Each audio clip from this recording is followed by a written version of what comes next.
house in Baltimore, and day is not on a Monday, and it doesn't fall on the day of the national championship, and the weather doesn't stink. But we went through all of that last week, and the feel-goods of opening day, and Adam Jones, and blowing a save, and saving a home run, and getting double-pied, and all the fun things that went on in the aftermath. And then, well, the Orioles pitching showed up, and now the Orioles show up in Houston facing the world champions.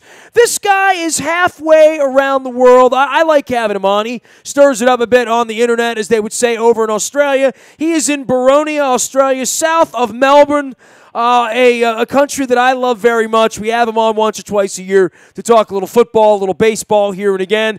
He is that guy halfway around the world who watches all the Orioles games at odd hours. I always try to figure it out on the clock, but because I've been to his homeland 3 times, I sort of get that it's already tomorrow there today. We welcome Dan Clark back onto the program. You can follow his journey from the land of Oz in Melbourne, homeland of AC/DC, among many others, at Dan Clark Sports. Top of the day to you, mate. Good day. How goes it, man?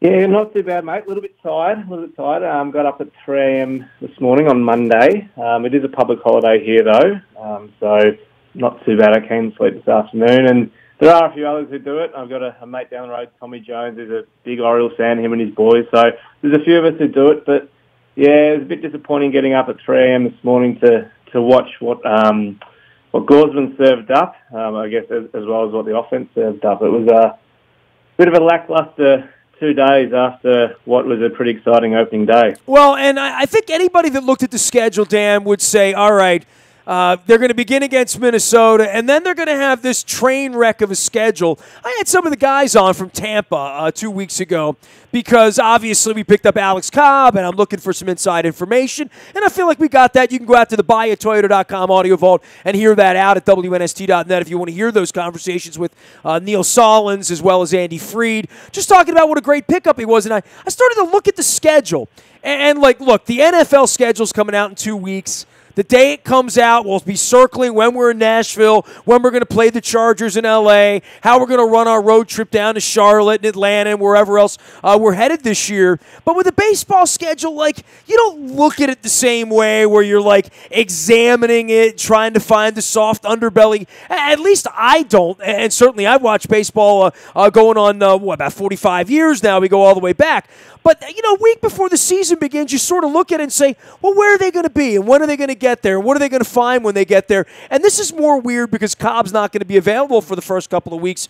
But I tell you what, Houston, New York, then they got to go up to Boston, then they got to go out to Detroit. This is a tough early go for them all the way around. Tampa had to begin Boston, New York. It was crazy for them. But, this thing could get sideways very, very quickly if they're going to get pitching the way they did over the weekend against the Twins. Yeah, absolutely. I looked at the draw, same thing yourself. I looked at the schedule, and I thought, geez, we have to win the opening series because I wouldn't be surprised if we win one in each of Houston and New York, and all of a sudden we could be 3-8 or worse. And in what looks like being a pretty tough Eastern Division this year, we need all the wins we can get. And I generally thought, especially after opening day, I thought, we'll take 2 or 3 against the Twins, and hopefully limit the damage on the road. But I really worry about what's going to happen now, and especially if you look at who we're going to have starting in New York, by the looks of it. We're going to have Cashner and Gaudsman again. We'll probably have Tillman and Wright. Now, the Yankees have a pretty good rotation this year, and who knows what could happen. It could be really ugly. Well, I'm starting to get the vibe that when Bundy takes the ball, I'm going to have some level of confidence.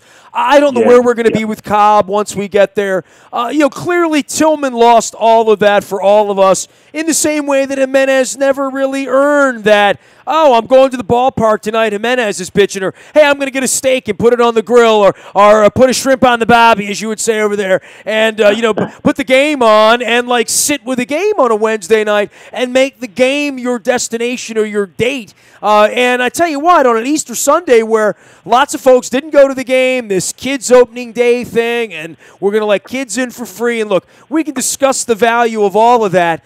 But I would say, and look, I follow you out on Twitter, Dan, from halfway around the world, and I know you follow the work we do. There was not a period during October, November, December, January, February, beginning of training camp, where any of us had any expectation about this team being competitive. Correct. And then all of a sudden they go in on Cashner, and we're like, okay, I'll hear that out. Which began with we're going to deal Machado, we're going to deal Britton, we're going to deal. We're talking to this team about Machado, and the White Sox are over here, and we won't deal Machado in the division, and deal Machado, and we can't sign Machado. And now, we're into the season, and they've signed Castro, they've signed Cobb. They're healthy for the most part, Trumbo aside. They have this weirdness of Davis batting leadoff, which I don't know, man. I've been watching baseball a long time. I don't even want to sit here and argue with people about it. I'm just going to watch it play out and judge it and view it based on what it is, not on what my old white guy mowing my lawn, get off my lawn guy says, you can't bat that guy lead off. I don't know.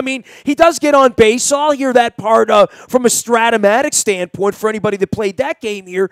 But, I have expectation for them now to entertain me, Dan. You know what I mean? I got kind of lost up in all of this and thought, well, maybe they're going to play some decent baseball in April, May, and June and suck me into the soap opera. But I don't know. I don't know. I'm waiting on Cobb. I will be waiting on Cashner, obviously, off of where he was on the first start. And I have no hope at all for Tillman. So, bring back Ubaldo, I would say. But, where are you? Did your expectation... you get up at 3 o'clock in the morning to watch this train wreck sometimes, man. Yeah, that's interesting you say that. You must have seen my tweet. I used that exact word, train wreck, this morning. And, I'm very similar to you. Very, very quiet off-season. And, I got quite confident that the team they put together eventually was, definitely going to be competitive. Obviously, they added Cobb and Cashner, as you mentioned, and we all hope Tillman can rebound. I think hope's the key word there. I don't know whether it can happen. But even, they added the... I don't know that I would have given him the chance, Dan. You know what I'm saying? I like Chris Tillman. Dude, if you want to come in and pitch for your supper in Sarasota, great. But money, I don't know.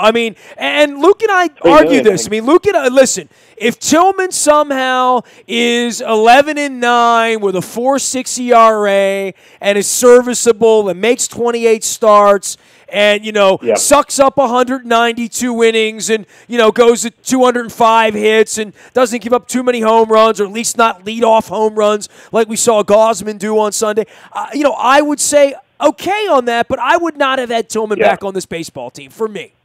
I would have looked to do better than that. I think a lot of people probably share that view. I think there's more desperation than anything. When we looked at what, we could have had Yanoa and Wright and Alec Asher, and then we look at that and think, gee, and all of them are unproven. So I think it was a bit desperation more than anything. But again, they added some nice Rule 5 picks in the bullpen. They brought in some offensive depth with Valencia, Rasmus, brought Alvarez back. I generally thought they had a roster which could be quite competitive, and that still may be the case. Obviously, it is only one series, but the fact that Alvarez is on the team is against all odds. He's kind of like Flaherty, right? He won't go away. Yeah. As much as they try to get rid of him, they can't get rid of him in some way, right? Can I also throw the name Craig Gentry out there as well? Same thing. These guys just have a habit of hanging around. I'm just hoping that Nestor Cortez hangs around for obvious reasons, Dan. If there was a guy on the team named Dan Clark, you'd pull for him, wouldn't you? Yeah, absolutely. But I think my major concern, even though it is just one series, is the way in which it happened. They relied too heavily on the long ball, and it didn't show up, and the team hit $117 combined. There were strikeouts again. They couldn't hit with runners in scoring position. Gosman and Cashner obviously imploded. Brad Brach, Well, let's just start. They almost got no hit, right? On Saturday. Yeah. So, we're sending out no-hitter alerts at this point on a Saturday night. It's like cover your eyes at that point. And the basketball games were going on here simultaneously, which is kind of a big deal in America, Dan. So, watching that in the middle of basketball, you're saying, you got to be kidding me. On night 2, we're on no-hitter alert on multiple pitchers against the Minnesota Twins. You got to be kidding me. Yeah, and even Sunday's game with Cisco got a lucky hit, which was probably a misplayed fly ball, and then the bunt. So it nearly happened twice. It's really concerning. It just seems like 2017 all over again. Well, the defense isn't going to be what it was, and obviously Davis didn't help the situation the other day, and they're going to have a little bit of that going on. Beckham couldn't handle one, in a 7-0 game. So I don't know that it even matters. But just watching the way this team played baseball in 13, 14, 15, the heyday for the modern era, which really didn't net the same as the heyday for my dad's era back in the late 60s and 70s and my era in the late 70s and early 80s. This is a different level of expectation here, but when you're talking about Hardy playing shortstop at the top of his game and the way Adam Jones got after it, in his heyday defensively and where they were, and Wieters when he was just, on sort of that Johnny Bench sort of way of thinking about him. A different team. Markakis, too, very, very solid. So Brian Roberts was very solid. They had a long legacy of solid defensive players, and, that's not really where they are right now. The pitching's not going to get help from the defense so much as Gentry going over the wall on opening day, right? Yeah, and look, if you look at 2014, that was probably when they're at their peak. That 2014 rotation posted some really good numbers, Wei Yin Chen, Bud Norris, guys like that. Yet they probably weren't outstanding pitchers. I think they heavily benefited from a solid defense, and that's what worries me now. If our defense slips, we don't have the arms to cover for that.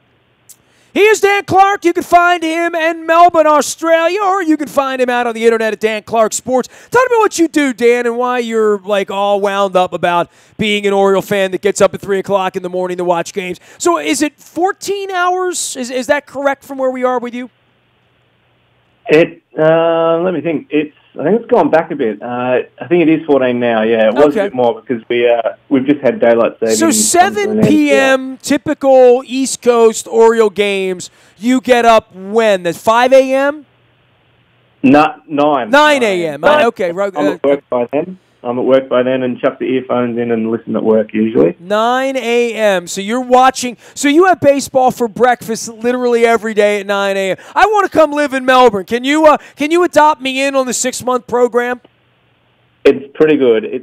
However, the Sunday games over in Baltimore, as I said, 3 a.m. every Monday is not pleasant. Well, it's going into your fall now, too, so it's not quite summer anymore where you are. But, correct. But you've loved the Orioles for a long, long time. I've seen you out on the internet blogging. Yep. You come on from time to time to plug the stuff that you do to get the season together. Where are your expectations? Did you make an official prediction, Dan? My number was the same as my dear friend John Allen's song, 1985. I graduated in 1985, and I'm going to say 85 victories. That was my prediction, 85 and 77. That's the over. And that's a good – I think that I'm being very optimistic in giving them 85 victories. And that optimism was born from having Cashner and Cobb, not Tillman. I think Tillman's going to be the Jimenez of this thing.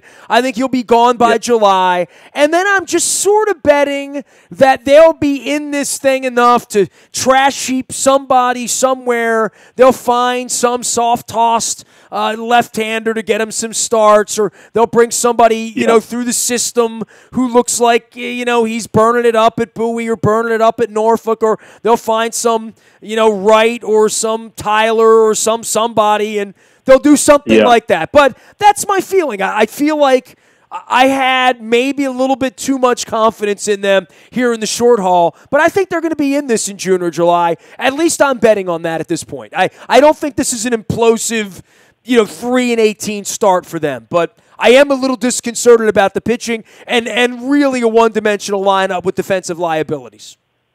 Yeah, I think I couldn't agree more. I think I had them at high 70s before they went and got Cobb, so I'd probably put them at 84, my formal prediction, 84. With such a range of maybe 5 either way. If things don't go right, they could be back under 80. Hey, I just want to point this out, by the way. If you're at 84 and I'm at 85, that makes me more optimistic than you. So anybody gives you a hard time on the internet or giving me a hard time, remind them that I'm even more optimistic than you are about the team. So this just so we know That's that, true. right? All right, I just wanted to point true. that out while we had a moment together of clarity about optimism with the team. That's on the record now. That is on the record. Slightly more optimistic than me. But I will say, if things go right, and it's a big if Tillman, as you said, can go 11-9 with a 4.7, and if the team hits 230, 250 home runs, because they're going to need them, they could go as high as high 80s and push for that second wild card. But I'm going to say somewhere in the middle, probably maybe just falling short with 84 wins. For me, Dan, in a year where I'm resigned that they're not going to win the World Series. I'd start with that. I'm resigned that I don't think they're going to make the playoffs. I think there's a 15 to 20% chance that they'll make the playoffs, in my opinion. Yep. And I think there's a 65% chance that they're going to have an interesting season, right? There are two injuries. They're a sore elbow from Cobb on June 9th and a fractured something from somebody named Machado, Scope, Jones, Mancini, whatever. Or Mancini gets his feelings hit this year because he can't hit. And Davis gets real old real quick. And Beckham goes back to just being that guy. And Rasmus goes to being, a guy. And the catching things, not so much offensively. And Machado wants out. And, I could see that. I think there's a 35% chance of that. I thought there was probably a 60% chance of that prior to Cashner-Cobb, right? And I think it's Cashner-Cobb because I wasn't buying into Cashner. But when they spent $53 million on Cobb, I said, all right, I'll buy in. So my level of expectations changed a little bit for them, but I also I'm realistic about this and wondering what makes this thing work. And I think behind, and this has always been my specialty if you've read my Peter Principles or you've read any of my Ravens work, is I like to take the deep dive into the whole of who's running the place, what's going on behind the scenes, why are kids coming in free, what are they doing on the marketing side, why is the stadium so empty, why can I walk up and buy a $15 ticket on opening day, which I didn't do, by the way, because the dude let me in for free, and that's a blog for another day. But, I wonder what's going on with the franchise and where Peter is and where John is. And Brady Angelos is now sitting behind home plate with Bam Shriver on Easter Sunday. And, they're trying to rev the engines back up and trying to get people back into the ballpark. But the story of what happens here, right, with Buck, Dan, Machado, Jones, Brady, Duquette, Peter, how this soap opera is going to play out over the next 18 or 24 months is far more interesting because they're not going to win the World Series, in my opinion. Correct. No, I agree, and it's a pivotal year. Which was really why I was surprised they gave 4 years to Cobb. If they're not, and there hasn't been any extension talks with either Machado, Jones, or Scope, I just find it very odd that they gave Cobb 4 years because they obviously think that there's somewhat of a chance for this next 4 year period. But unless they go out and Machado, if they want a genuine chance, they've got to sign Machado. But I don't think they're going to throw the money out for him. So that means obviously Scope's pretty important. But again, it's fascinating that there hasn't been any extension talks at all. He is Dan Clark Sports. That's the question is who's running the place. With the Ravens around here, there's accountability. Yep. We had Coach Trotz out the other night from the Washington Capitals. There's accountability. There's a strategy. There's a system. There's a way we play. There's a way we scout. There's a way we go about our business. There's a way we do our business. There's a way we share our business with our fans. There's a way we address the media. There's a way we address the community. And the Orioles have never figured that out, and they do these whack job things like throwing $53 million at Alex Cobb in a year where they have all of these other holes in their boat. And again, it's a train wreck of a soap opera, but I've been covering this thing for a quarter of a century. And, in the same way that some get a movie and get a bowl of popcorn, I sit here with my hot tea and my cold roofing mug and try to assess it with you from halfway around the world. You getting ready for Ravens season? I know you're a football fan, too. You have some sort of Baltimore affliction. Like, what afflicted you over there in the middle of Australia, Dan? The Ravens grew from the back of the Orioles, obviously. And then, obviously, I've always loved the hockey. And being that I've travelled to Baltimore a fair bit, I find it a lot easier, especially in April, to go to Washington than somewhere else in America. So that's where the love of the Capitals came from. But, I mean, Baltimore Orioles, that all came from, I play baseball down here, and the team I play for is the Blackburn Orioles. And there was a natural progression into, I guess, probably about 10 years ago when I thought I needed a team to follow a little bit more closely, even though the O's were struggling significantly at that time. I kind of like... To say the least. Us Australians, yeah, to say the least. Us Aussies love the underdog, and it was good to follow a team taking on the powerhouses of New York and Boston. Well, I tell you what, we don't have a World Cup team here this year, in the FIFA. Yeah. So, I'm all about adopting out. I mean, to be honest, I know you guys are Group C with France, Peru, and Denmark. We're in trouble. Look, I watched this, completely with love for the sport, for the game. I went to the World Cup in Germany, so I have many, many friends in Australia. I tell everyone Australia is my favorite country on earth, because it is, and I look forward to getting back over there to Noosa and Byron Bay and getting my wife back up to Hamilton Island and jumping off the reef and visiting folks like you over in Melbourne and Adelaide. I still haven't been to Perth. I got to get out west there. I'm not doing the Outback, dude. I think I've explained this to you. I don't do bugs. I don't do bugs. Yeah. So there's no Ayers Rock. Ayers Rock is going to come to me via Steve Irwin on DVD from 15 years ago when he was out there swatting flies. That's not my joint, man. Can't do that. I've never been to Outback either. It's not my cup of tea either. So I'm on the same page with you there, man.